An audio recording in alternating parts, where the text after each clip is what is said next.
Hello out there, all my fellow comrades. My name is Dmitry Sullivan, and welcome to This Evening Tonight. This evening, we'll be speaking about the Dyatlov Pass incident.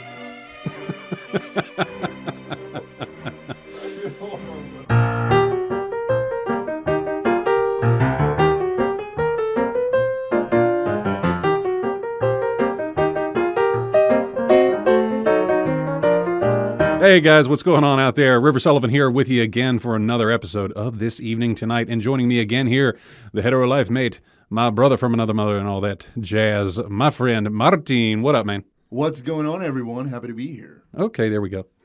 Today we're going to be speaking about something of a little bit of a conspiracy / spooky story that happened back in February 2nd, 1959 at Atorentant Mountain in the Ural Mountains of Mother Russia. All the way down to Russia, man. All the way down. We are speaking of, like I called it, the Dyatlov Pass incident, which happened back, again, February 2nd, 1959, where you had 9 hikers that disappeared out in the mountains. What were they doing up there? It's very important to mention that they were all experienced. They were what they called grade 2 hikers. And I think Russia back then, they had 3 levels of hiking difficulties. And they were, I think they were on their way there to a summit or somewhere to earn their 3rd grade, which would be the highest ranking, meaning that they will be experts. I think they got lost. Originally, there was 10 of them, but one of them, I can't exactly. Said he got sick. Yes. Hang on. What was his name? Was Yuri Yudin was the lone survivor. Yes, it's because he got sick. Then I've tried to read what he was sick from. I cannot find it. Maybe it's out there. I can't find it. But he got sick. I think it was a day or two before the actual incident. And he had to go back and basically saved his life. Being sick saved his life. Yeah, there are some people I have been doing a little bit of research into it. They were kind of looking at him kind of funny about it, though, because everybody died and or disappeared because, what was it, February 2nd they went out. February 26th they discovered, 2 or 3 bodies, and they were in their underwear. Yes. 4 other bodies were found 2 months later. They were out there quite a while, and they couldn't find the bodies. I guess they were. Let's just explain what happened. Basically, the rundown of it. Mm-hmm. So these hikers, they go on this hiking tour, I guess, and they were supposed to report via telegraph to a certain town nearby, and I think it was a week or 2, and they never received the message from them from their leader. I can't remember his name. And this is all young hikers too, 20 to 30-year-old hikers. So nobody was like really old and out of shape. No, nobody was out of shape, and they were, like I said, they were grade 2, so they were pretty experienced with it. So once they noticed that they'd been gone for a while, then they contacted the military and authorities and all that, and they found after a couple of days they found the tent to where they stayed camping, which was, I believe, The tent was ripped. I read from the inside out. It was weird because at first they thought that the something attacked them, right? Mm-hmm. Then the inside of the tent, like you said, the tent was ripped from the inside out, meaning that they did that themselves, and they couldn't find any footprints or any. Now, one theory I heard on it was that they're believing it might have been an avalanche, which would explain them cutting it from the inside out, because they would have had to cut the tent out to get out of it. I also read where there was a bunch of experts. They went to that site, and they all agree that it is very unlikely for an avalanche to happen in that certain area, in that certain time of the year. So it was very unlikely, and plus the tent was not even covered all the way, which I guess the wind could have, Yeah, snowdrifts and whatnot. Right. But eventually they found the tent with nobody in it, and a bunch of their belongings was still there. So they, it was just weird. and they couldn't find the bodies until a couple of days later, I Yeah. believe. And it was just half of the bodies. There were still 3 people missing. They found 4 2 months after the initial finds, but like the initial few that they found, like they said, there was they didn't have any clothes on, which they Right. thought was weird because most cause of death on them was listed as hypothermia. But then there is reported cases of people that experience hypothermia that actually will remove their clothes because the brain believes that it's burning, so they feel extremely hot. Now, I, for many years, lived up in Montana, and we had winters there that was like 40 below without wind chill. And I remember once being so cold and like burning, like my skin was on fire, like I felt hot, and I took my hat off and was like, Jesus, this hat's really good. I'm sweating. I couldn't figure out what they're like, dude, put your hat on. That's frostbite. You're getting hypothermia. Wow, I was like, oh, yeah, we should probably go inside. But so, yeah, it was some disorientation caused them to remove their clothes, they believe, from the skin burning. But then 2 months later, fast forward, when they find 4 more bodies, they were found wearing the clothes of the previous hikers, the ones that were missing their clothes. These people were found wearing those clothes, and they were also apparently irradiated. They had radioactivity about them. Well, this just gets weirder and weirder the more we talk about it. Because here's the thing, too, with the causes of death and everything, they believe it's hypothermia, but then they're irradiated, and they said there was no outward trauma that caused any of this. One lady, one of them was even found with her tongue missing. Yeah, I think it was. There was 2 of them, I believe, that they were missing their eyes, and it is a possibility that animals could have done that. But if you dig on the internet, you could actually find the autopsy reports, and it has pictures and everything, and you could be the judge if it was animals or not, because it looks very. Because the autopsy weird. reports also stated like the physical damage that was done to him with like limbs missing or the tongue missing and stuff like that was too strong for any normal human. They quoted. Right. I believe there was 1 or 2 hikers that had crushed. Yeah, there was crushed lungs and rib cages and everything. But also, I mean, that kind of pleads the case for an avalanche as well because, I mean, falling rock and ice and snow, I mean, thousands and thousands of pounds of snow could definitely do that. I don't know about ripping tongues and eyeballs out, but... Yeah, but they were, I think they were a mile away from the actual tent. So and they were in like a wooded area. So... Falling trees. Right, but there was no signs of that. Then also, 2 of the bodies were found underneath a pine tree, and the top of the tree, it was missing a bunch of branches. So they cannot explain that. It says on the actual cause of death, it's listed as unknown compelling force. I've never heard of anything like that.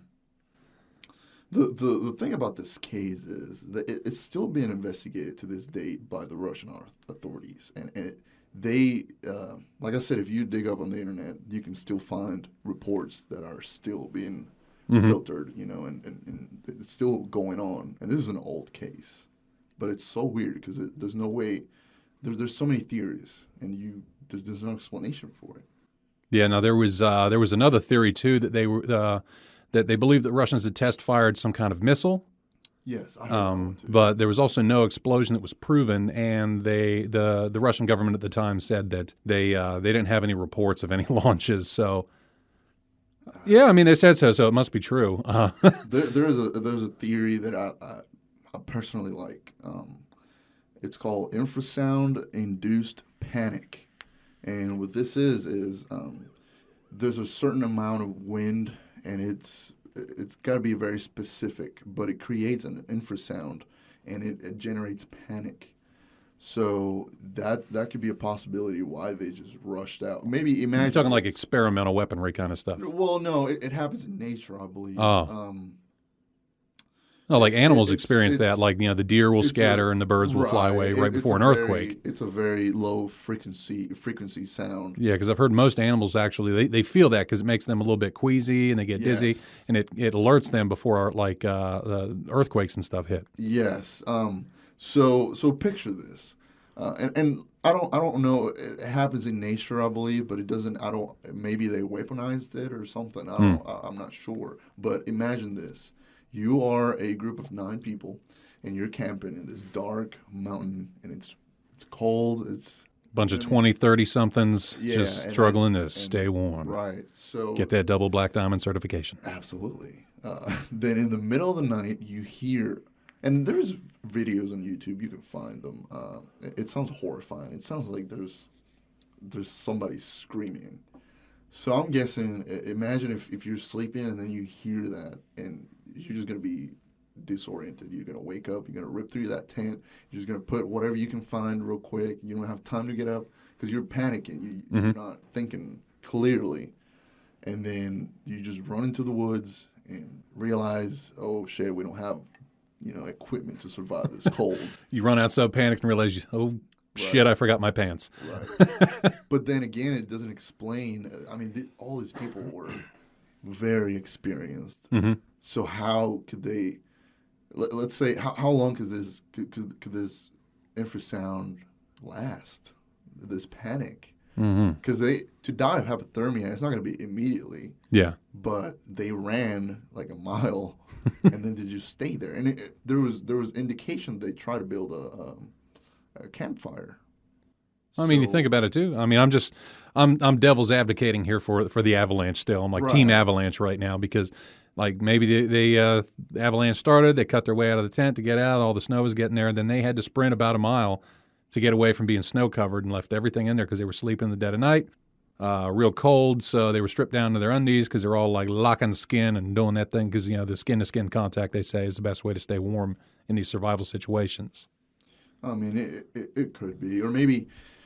So maybe what if they weren't actually hit by an avalanche, but they heard it, and maybe they in the middle of the night and it's so dark you can't really see. Yeah. So maybe they thought, it's coming our way, so we better get out. Yeah. Or it's a possibility that they got covered up. Yeah, I mean, I remember when I was a kid, I was camping with my parents, and apparently there was like train tracks near where we were, and I don't remember because apparently I slept through the whole thing. Yeah. But my mom was telling me about it. She said all she sees is this light coming through the tent, and she hears a train blaring its horn, and she's flipping out, yelling at my dad, going, "Oh my God, we built the tent on the train tracks! Oh Jesus!" And he goes running out with a flashlight, and they're like, "No, there's a train. It's there was a corner, and you could see its light, but it was hundreds of yards away." Okay, so the lone survivor, Yuri Yuridin, the guy that was managed to miraculously be sick a day or two prior to the trip, so he missed it. Apparently, authorities had brought him back out there to the scene to assist in looking for survivors, looking for bodies, whatever. And apparently he recovered some unknown items, or he called them unknown items because he was saying we shouldn't have had these things. They found skis, some glasses or goggles, and then he found a cloth that was there that he believed, he said, was of military origin. That is interesting. Like part of a uniform or something. That is very interesting. And then there was another theory that spoke about they believe the Yeti did it. Okay. The Yeti is a peaceful creature. Yeah. Just ask Harry and the Hendersons. The Yeti. Well, no, yeah, Harry wasn't. He wasn't a Yeti. He was Sasquatch. He keeps my drinks cold, man. No. Oh, you got Yeti money? No. Damn, sucker. I don't have that Yeti. I got that Ozark Trail, the knockoff Walmart special. Yeah. Like, I got buddies that get those Yeti coolers, man. It's like $600 for a freaking cooler, and they're like, it keeps ice cold for 30 days. Why? Why would you have a drink for 30 days? Well, why did you need to keep ice cold for 30 days? Like, I'm talking about the cooler, not the tumbler. Like, I mean, if there's a tumbler that keeps my ice in there for 30 days, I'm all for it. Like, if it'll defeat my scotch from dissolving the ice and just keeping it nice and cold, right, I'll buy that cup. But I don't see, I've had a car that doesn't cost as much as a Yeti cooler. So, I mean, I went to a Wally World and spent $90 on the Ozark cooler, which is like the standard size cooler I got. You can get a bigger one or the smaller one. It did me just fine. But I'm going to tell you this, for me, as Middle Road America, I spent $97 or $91 or whatever it was on that. And in my head, as I'm swiping my card, I'm like, I will pass this along to my grandchildren one day. This cooler will be an heirloom. I'm an igloo man. I'll go to $10, in the dollar store and get me an igloo that'll keep the ice for 30 minutes. Going back to the avalanche theory. Yeah, also Yeti, Ozark Trail, or Igloo, if you're out there and you'd like to sponsor the show. Sponsor us. Sponsor us on Daddy Needs a New Cooler. Igloo makes a fine product, as does Ozark Trail and Yeti. All of you. We love you all. We're whores right now. Yeah. We need money.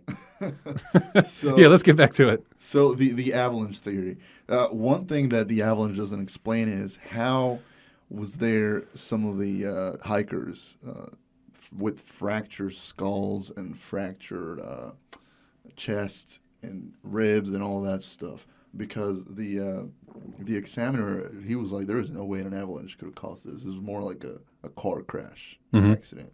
And so let's say the avalanche actually caused them to have fractured skulls. And how did they manage to make it a mile away from it with a fractured chest cavity, you know? Adrenaline.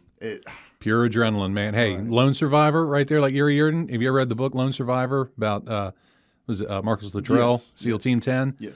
Him and all of his buddies were shot like a dozen times and still kept functioning. That's true. I mean, pure adrenaline like that. Like his buddy Axe in the book. Like the movie was okay. Like the book, I highly recommend you read the book because, like I just got goosebumps right now remembering just reading that book. And like his buddy Axe got shot in the frickin' head.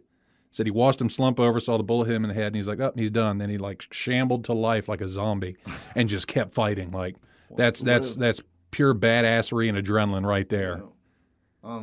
And the Russians are a hardy people. Like you watch any funny video on YouTube about people in Russia, and they're like driving like a 1962 Yugo with like wooden wagon wheels, and they're splitting a 40, and these guys are having the time of their life. Like it's just. That takes a stout people just to enjoy that. Like if I was an American being over there, you look at that and be like, there's not even Wi-Fi. I don't know how I can function. I can't update a status right now. I can't make it. So what about the girl with the tongue ripped out and the eyes gouged out? I don't know. Like all I know is there was somebody, I guess, a female that was like missing her tongue. I mean, and what about the radiation? I don't think an avalanche is going to radiate. But they didn't. I couldn't find anything. Of course, if I looked on Google for longer than 10 minutes, I would have found probably. But they didn't really specify what type of radiation. Everything is irradiated. Well, okay, but I mean, if these people, and you got to think this is back in 1959, where we're like Cold War era right now, right? So if they have a machine that detects radiation on these people's clothes, I'm sure if the whole area is you mean like somebody was like wise enough to go, hey, we're going to find these people, let's bring the Geiger counter with us just to be sure. You know. Yeah, it's not really like a standard common fare just tool you have in your camping search and rescue box. Right. But again, this is 1959. We don't really, I wasn't alive back then. Maybe people were very paranoid about radiation. I don't know. Coming off of that post-war high. Right. I don't know. I mean, exactly. And then there was, like I said, there were some people that they said that there was no pattern of an avalanche. There was no debris, nothing. And it's just unusual if it would actually happened. Mm-hmm. So I don't know. Now, there was one more theory that I heard. Aliens. That's my favorite one. Because apparently around that time in that same month, there were multiple reports of bright flying spheres and, I read about that. and flying discs or saucers, if you will. Now, I believe there was, I think I got the name right, Lev Ivanov was one of the guys conducting the investigation on the case to that theory. And he was ordered by authorities higher than him to close the case, to stop his investigation on it. Yeah. But, I mean, I guess maybe that could explain the radiation? I don't know. So they were investigating the footprints around the tent, because that's very common, for a crime or just. So after all this, when they were recovering the bodies, they found footprints? Well, this is whenever they found the tent. There were footprints around the tent. Okay, so right there, that shoots the avalanche theory to shit. Because if the tent's ripped from the inside out, indicative of the avalanche, meaning something would have been snow-covered, footprints would have been snow-covered as well. So even if the polar winds or whatever you want to call it, or the winds up there in the mountain, uncover the tent, they shouldn't have uncovered footprints as well. You're right. I mean, unless we're talking like like when you walk on snow and then the temperature warms up for a little bit and it gets a little warmer and then it freezes again and then the winds will blow and you can kind of see footprints again. Yeah, I don't know. It's got to be very specific. Yeah, I mean, and I don't imagine it gets warm enough up there in those mountains and the Ural Mountains to melt and thaw, especially during February. I don't think. Because the Ural Mountains, that's Siberia, isn't it? I think it's close to Siberia. It's somewhere in that area. So it's one of the coldest places on Earth. I mean, you're talking to the guy. The only thing I know about the Ural Mountains is Enemy at the Gates with Jude Law, where he was Vasily Zaitsev. Yeah. The shepherd boy from the Ural Mountains. So the footprints around the tent were inconsistent with people that were running from, with panic.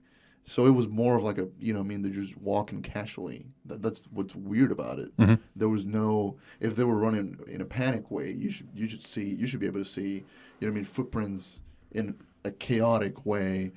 Maybe one of them fell, so you could see that. They looked like they were just literally just ripped the tent out and just started walking, and it's weird. So it might not have been panicky at all. They just maybe there's another theory that says overcome by mysterious forces that cause them to walk for over a mile. The Babadook. The Babadook? Yeah, that's the theory on this, really? No. Okay. I just made that up. But all right, Internet, you guys heard it. Spread it around. The Babadook for the Dyatlov Pass incident. He is Russian. Just saying. Comrade Babadook. Yes. Oh my God, it even sounds Russian. So, there's another theory that says that there was some escaped convicts from a nearby prison, and they saw that tent. Because you got to remember, this area that's not populated. And they found some young, nubile 20, 30-somethings and tried to take the booty. But on the autopsy reports, none of them, man or woman, none of them were, they had signs of being sexually. No, so nobody was violated. Nobody was violated, which is very unusual. I mean, if I'm a Russian inmate in the middle of the freaking freezing desert. I think that might be the last thing on the mind. I mean, it's a possibility that you're just going to pull your pants down. It's cold, but, I got to have some. I got to keep my wiener warm. Oh, absolutely. So that's that. What do you think happened? Give me your theory, your rundown of it. I mean, right now, as it stands, to me, Avalanche is still number one. Right. In terms of the theories that are out there right now. Number two might be some kind of test missile because they said there was no proven evidence of an explosion. But what would okay, so what a missile, what would that do for a group of 9 experienced people to just run out there basically naked? You know what I mean? An atomic bomb. I mean, if it was a missile, what? All right, let's segue this real quick, and I'm still we're still on the same track here because this is in my theory, for the gamer in me, and you, Metal Gear Solid 3 Snake Eater. Okay. Remember that tactical nuke that the Russian dude had, the Davy Crockett? Yes. Hand-mounted, small portable nuke. Kind of like a fat boy. Yeah, but it's on like a handheld mortar launcher. Okay. So maybe they used a Davy Crockett on them to test it out, and they were radiated. Wasn't enough to kill them. But there's no signs of an explosion. None initially, meaning you shoot the top of the mountain with it, it's going to blow everything down. The winds are blowing, it's snowing, covers it back up. I mean, what do you see in every movie? Somebody detonates like a firecracker, right. And or like in James Bond, and the avalanche starts from a grenade. They're not going to go back and be able to find that. Like they're going to be like, oh, we found this little piece of shrapnel from this M67 or whatever. There was no evidence, they said, of the explosion, and no launches reported. But now we're back in the Cold War era Soviet Republic where it was very hush-hush, very secret police kind of stuff. KGB and the GRU and all them. But then, okay, so... it's like the Chernobyl incident. Oh, with Chernobyl, man, that was covered up for decades. And it was just back in 2014 that finally got sealed completely. But here's the thing, though. let's say that's the actual David fact Crockett. that happened. At least my first reaction would be if I hear a loud boom outside my tent, I'm gonna get dressed. I'm not gonna just rip my tent. Okay, so if it was that, why rip your tent and not just go out through the front? Sheer panic. I What do you mean, think would got- wake you up? The boom and or that bright ass flash that happens. You're gonna see that. Look up. Go. Oh, yep. Shit. I'm out. I'm not worrying about pants. But you got this people. That's Look, man. If I go to sleep and I feel like there's a spider in the bed, I'm not. I'm running out the house without pants. I'm But are you gonna like jump out the window? No, maybe you're gonna go depends through on the front size of the door. spider. You know where I live, man. I mean, These mountain spiders don't mess around. so they're saying because they try to recreate what happened, obviously, and they're saying that maybe 3 of them tried to go back to the tent and to maybe get some clothes or sleeping bags, but why? It just doesn't make sense. It says that they tried because they were. It says their bodies were found at various places ranging from 300 to 600 meters from the campfire because they built a campfire. And poses suggesting they fell down of exhaustion while trying to climb in deep snow in extreme cold weather. What do you think about that? Now I'm leaning more towards the Yeti. It's just odd. The whole thing is just odd. We're roughly at our halfway mark here, so let's hear a brief word from our sponsor, guys. Yep, still don't have any sponsors. All right. So I'm going to grab a quick coffee here, and we'll be right back. And we're back. All right. Sorry about that. Had to get my basic white girl on, get me a refill of some of this pumpkin spice coffee. Dunkin' Donuts, if you guys are out there, hook a brother up. Maybe some free Ugg boots or something. I don't know. Or Krispy Kreme, we don't judge. The only company I believe that does a real good pumpkin spice coffee, Dunkin' Donuts. I've tried all the other ones. Not even Starbucks? No. Really? Can't. They just, I don't know why. I don't know what they're putting in it, but it is some of that man juice. it is the best. Yeah. So, you want to hear a real conspiracy that'll blow your mind? Please. You go to the ATM to take money out, Okay. and it charges you a fee. You're ultimately paying a bank for your own money. Illuminati. Okay, so So we are at the halfway point here, guys, and that was the Dyatlov Pass incident.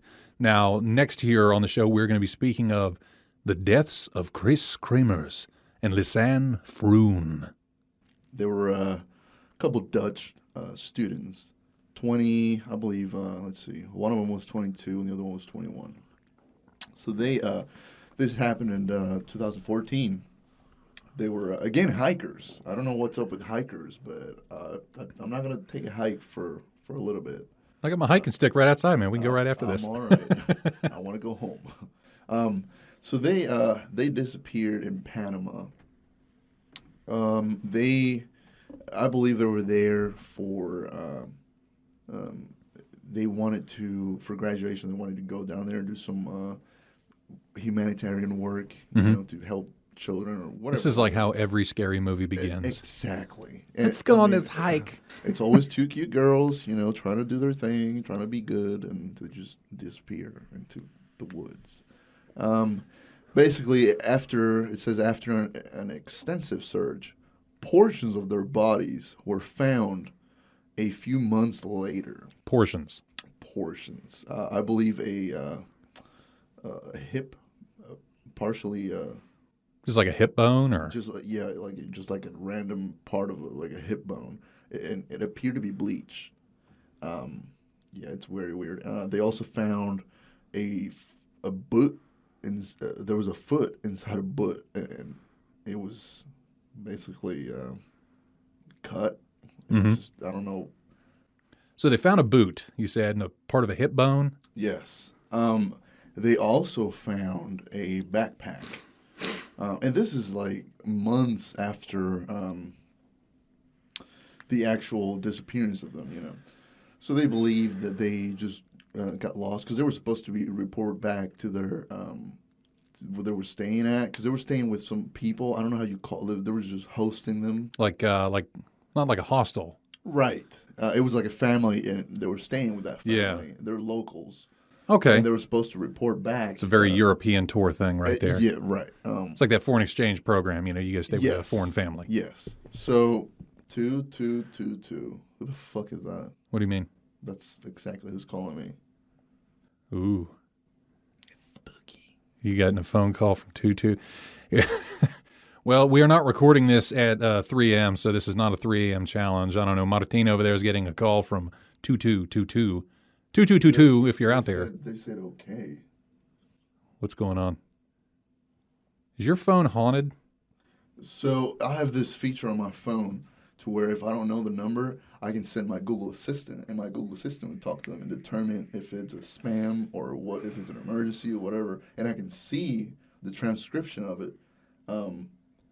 So right now, I didn't want to. So somebody's talking to a robot right now in your stead. So and you can see it. Like, actually, pull out your phone and give me a call. Okay, so Google Assistant. Right. So look, right there. I'll just put screen call.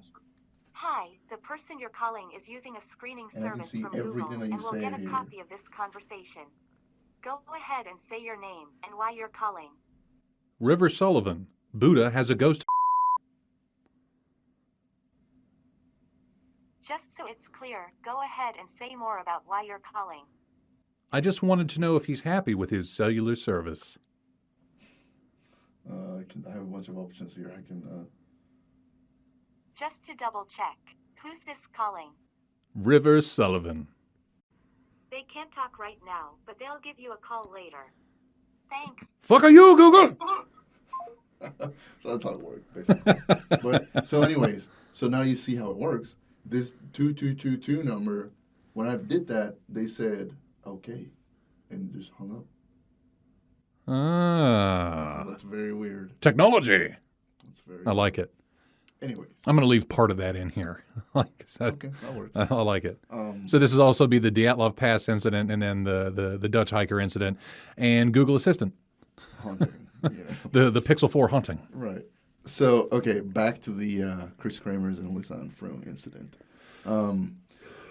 They, months after they were gone, they found like I said, part of a hip bone and a foot inside a boot. So the foot was still in the boot. Yes. Yeah, it gets even more. You say bizarre. boot weird. Boot. Yeah. Sorry. It's like the ooh with the 2 dots on it. Oh, Like Uber. boot. The butte. Boot. Butte. A boot. Anyways, so they found a backpack, right? And it had their cell phones, I believe a camera, and some money and a couple bottled waters or something. Mm-hmm. So in their phones, you can see, if you look it up, you can see their where they try every day to call. They turn their phones off. Something must have happened to them that they got lost. So they were able to access the phone and find that they tried to call? They try to call, but they had no reception. But they can see because the phones were found, so they can see what they try to do, all the phone calls they try to make. I believe they try to call 211 or something like that, which is the 911 version of the Dutch people. Oh, okay. Because I was like, yeah, we have 911 here in America, and then what? UK is 999. Yes. Or if you ever watch the IT Crowd, it's I don't know. 0118999654329999911. Like it was all jingle. It's like this 20-some digit phone number. So they every I believe every day they try to preserve battery, and you could see where they were trying to turn all their cell phones on to check it if they had reception, and they turn them back off to save battery. On the camera, you can see the pictures that were taken, and one of the last pictures was one of the girls. you could see her into the woods, and it's not very clear. It's very blurry, but it looks like she's bleeding from her head. So somebody else, like the other girl, was taking the photo of this girl? Yes. The majority of the pictures are very dark, and people, they all think that they were using the flash from the cameras to find their way. But the what's mysterious about this is bodies were never found. But then again, you got to think this is a jungle in Panama, Oh, okay. But they were with a dog at the time, the family dog. And They ate the dog. The dog came back. Oh, okay. I was about to like they ate the dog. Right. I'm out. So it's just very mysterious. They to this day nobody knows. There's a bunch of theories to where they think it was a bunch of native people that they got into the wrong path and just got snatched. But why would the natives leave the backpack behind? And it was found.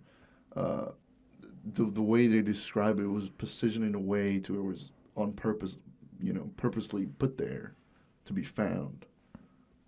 So it makes it very odd. Like they found the backpack, but the way they found it was like almost like it was a presentation. Very neatly, yes. More like a taunting, I guess. Somebody leaving their signature. I mean, True crimes. you Serial killers. you never know. There's speculation that there was a couple known local murderers in the area, and another weird thing about this case is there was another tourist in that same forest that got lost in the same way. I don't think his body parts were found, but it did happen before. So Panama. Do they have bears in Panama? I don't think. I know they have jungle cats. Hey, Google. Google. Does Panama have bears? Hi there. Oh, God. What can I do for the nicest person I know? Oh, I think he's in love with you. Does Panama have bears? According to Eco Circuito's Panama travel blog and news, WordPress.com. Despite some spilling over rarely into eastern Panama, spectacled bears are mostly restricted to certain areas of northern and western South America. I'm looking at a photo of this bear, and it is the most goddamn adorable bear I've ever seen, and I'm terrified of bears. My theory was bears. There's no bears in Panama. So why was Google extremely nice to me right now? I think he's got a thing for you. I think it's being a smartass. Probably. What can I do for the nicest person I know? Whoa. So here's another discovery. One of the girls, her jean shorts, they were zipped and neatly folded, and they were found atop of a rock on the opposite bank of the opposite bank where they found the backpack. What do you think of that? I think that she took her jorts off to maybe bathe, because you said that on a bank, so I'm guessing that there was a body of water. And so she was probably maybe bathing, going for a little swim, trying to chill out, because it was probably hot. It's Panama. And the bag was found neatly on the other side. Ooh, I don't know. My money was she was bathing, left the jorts, and the chupacabra or whatever it was. Do they have piranhas over there? I don't know. Like something got her. I don't know. Because, if you find part of a hip bone, that lets you know, or that's telling me there's something large enough out there that could chew a hip bone, that could snap it or whatever, right? Right.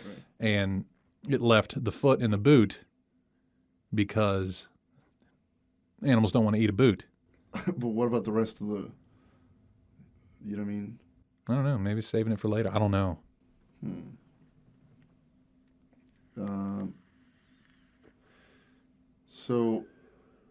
So if that happened, why would they be calling 911 and all this in different days?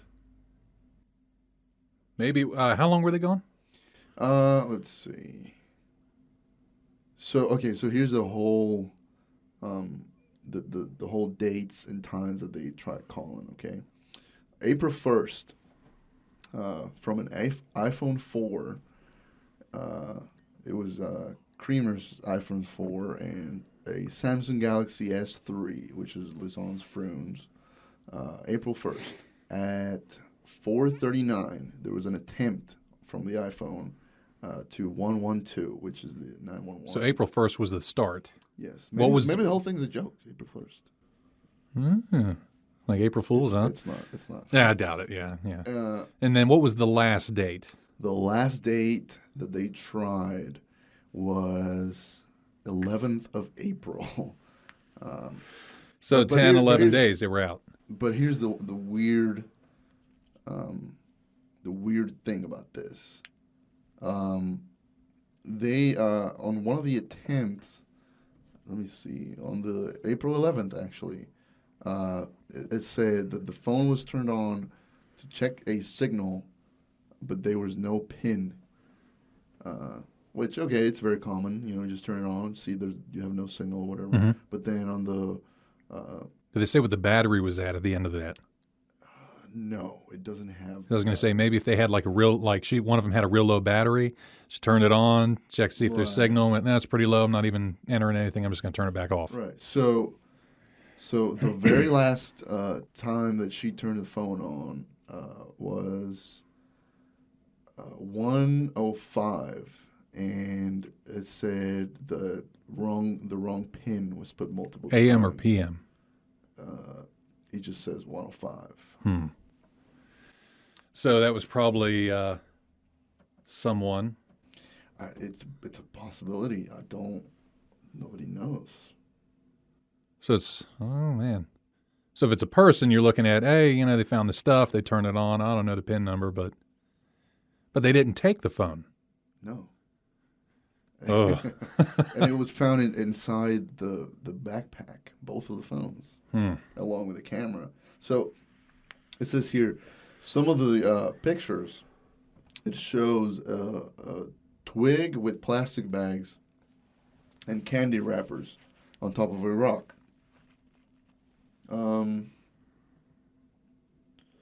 And a few theories about that. They believe that maybe they were trying to leave like a trail or some sort, or they probably knew they were gonna die and they're trying to mark. I don't know. It's a very weird, because it is, people disappear all the time, Mm-hmm. but it's not very common to find their phones and their cameras and backpack and Everything all together. right, like Because it was just one untouched. backpack, right? Well, they had two of them. The other one was never found. Okay, but that one backpack had all the stuff And in it's it. very neatly, plus her jean shorts neatly. I mean, maybe folded. one died before the other, and Maybe she tried. she held on to the stuff. Right. I mean, it's very odd. The whole thing's very weird. It says that they took a lot of pictures, and it looked like it was deep in the jungle at night. My theory is these girls got lost, Mhm. and which is, it's very weird too, because they just wanted to go on top of this hiking trail, Mm-hmm. and it was according to what I've read, it's clearly marked. Like, in order for you to get lost, you have to get out of the actual trail and walk for a little bit. So there's pictures that they took, and they're on top of this mountain or hiking path, right? And they're just happy taking pictures, like two young girls, Yeah. And then the next few pictures is them. You don't actually see their faces though, but it's them just walking into the woods or into the jungle, just like they know their way, but I guess they didn't. Ooh. The whole thing's very odd. My I mean, theory, again, my theory is they probably, maybe they heard like a little creek or Good swimming area to go Right, to, they're like a like, nice hey- photo op for a selfie or something. right, or hey, or maybe because they were on top of the hill, right? So maybe they saw it from there, and they're like, hey, let's just go down there. You can see it, so we're not gonna get lost. And maybe they went down and they just got lost, and they Yeah. couldn't find their way back. Or maybe there's another theory that says maybe they went down to take pictures of the river or whatever it was, and one of them got injured, and the other one trying to get her back to the trail. They both got injured, and they just couldn't get help, and they probably both died.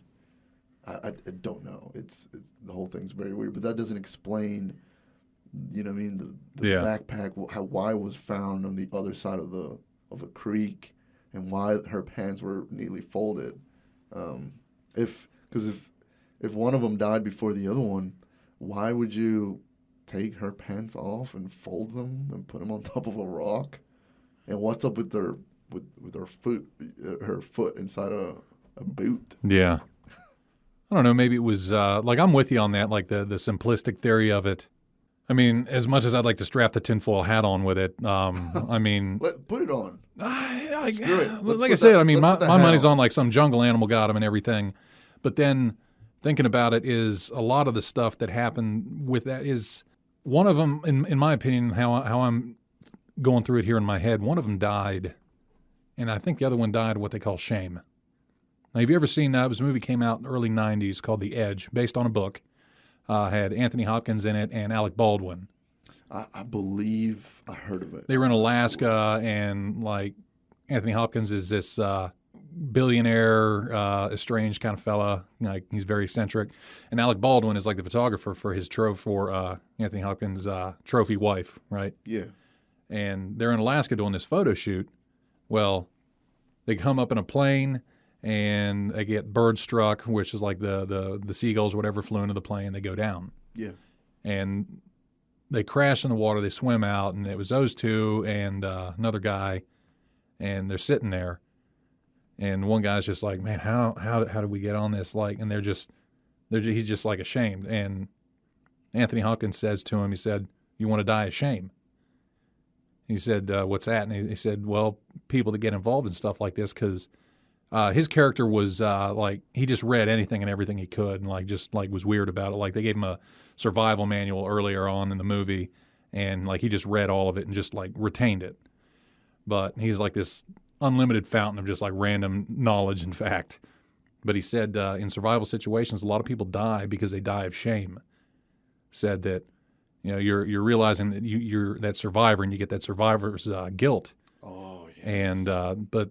You don't see any easy way out of it, and you can't think around it, or you just want to sit there and feel sorry for yourself. So you just sit there ashamed that this happened to you. And he said they just sit there and they die of shame because they just sit there and they don't do anything. They don't try to move forward. They don't try to forage. They don't try to survive. They just sit there and die. So my theory for it is one of them died. The other one couldn't save her. And maybe she folded old girl's shorts up on a rock as like her little monument, is say, this is where she was, this is where she died. I don't know. I don't know if they looked around it or anything.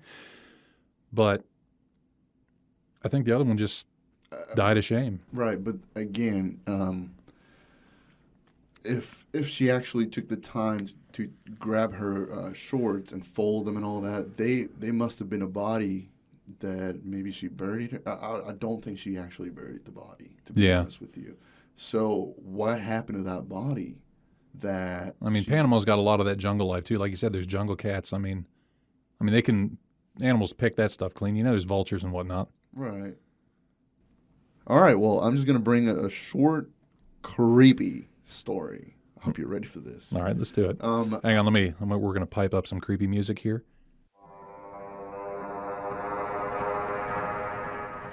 So, I believe it was New Jersey or New Hampshire. I'm not quite sure. I've been trying. I read about this a while ago online, and I cannot find it. But I promise you, I read about it. I'll ask the woman about it because she's from New Jersey. Okay. And it's not the devil of New Jersey. So there was a lot of reports to the police about people were waking up to a guy standing on their doorway just staring at them while they were sleeping. And this is as creepy as it gets. As soon as they did any movements, he would just run towards the door and be out of there. And there was like a bunch of reports in the same town.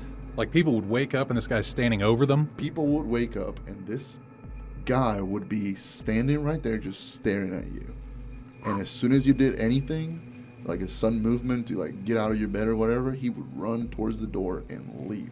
You wouldn't see that guy ever again. Maybe just like watching people sleep. Exactly. That's the whole point. They look so innocent when they sleep. I know, licking his lips. So nothing would be gone. There was no signs of a break-in. He was just there and gone. And this happened for a lot of people in this town, and I cannot find it. If anyone can find it, please let us know. Yes. But they did a sketch of the guy, and he looked like a young guy, and it was just the creepiest sketch you will ever see in your life. Well, guys, looks like we're all out of time here for this evening. This has been This Evening Tonight. I am River Sullivan, and with me again, Martin. See you guys later. All right, guys. Thanks again for tuning in. Thanks for stopping by, and peace out.